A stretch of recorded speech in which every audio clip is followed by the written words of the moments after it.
वर्ष 2024 में कौन सी लोकसभा के लिए चुनाव आयोजित किए गए थे? 16वीं, 17वीं, 18वीं या 19वीं? सर वो आयोजित किए गए थे सी ऑप्शन 18वीं। अगला, 18वीं लोकसभा चुनाव के लिए निर्वाचन आयोग की टैगलाइन क्या है? 18वीं लोकसभा चुनाव के लिए, तो 18वीं लोकसभा चुनाव के लिए निर्वाचन आयोग की टैगलाइन है चुनाव का पर्व देश का गर्व।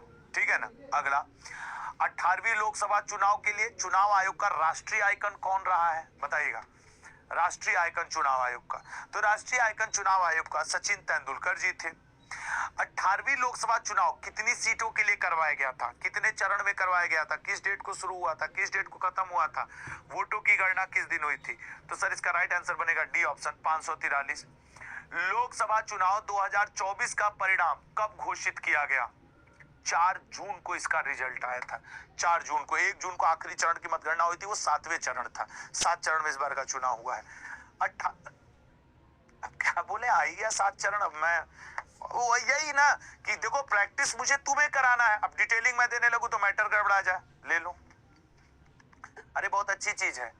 अगले पे आएंगे, 18वीं लोकसभा चुनाव में पहले फेज की वोटिंग कब हुई थी? सर 19 अप्रैल को हुई थी पहले फेज की वोटिंग, और 1 जून को आखिरी फेज 7वें फेज की वोटिंग हुई थी। 4 जून को मतगणना हुई थी।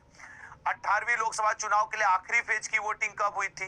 1 जून को हुई थी सर, अभी अभी आपने बोला है। ठीक है ना। नेक्स्ट, लोकसभा चुनाव 2024 में लगभग कितने रजिस्टर्ड मतदाता हैं? 96.8 करोड़। 18वीं लोकसभा चुनाव कितने पुरुष मतदाता हैं? मिस मत करो, ये बहुत छोटी छोटी लेकिन बहुत इंपॉर्टेंट चीजें हैं। 49.7 करोड़। महिला मतदाता कितनी थी? 49.7 तो पुरुष थे और 47.1 करोड़ महिला मतदाता थी। भारत में आदर्श आचार संहिता कब लागू रहती है? चुनाव के परिणाम घोषित होने तक, चुनाव के आखिरी दिन तक, चुनाव की घोषणा से पहले दिन तक, चुनाव की तारीखों से 3 दिन बाद तक? सर चुनाव के परिणाम घोषित होने तक आदर्श आचार संहिता।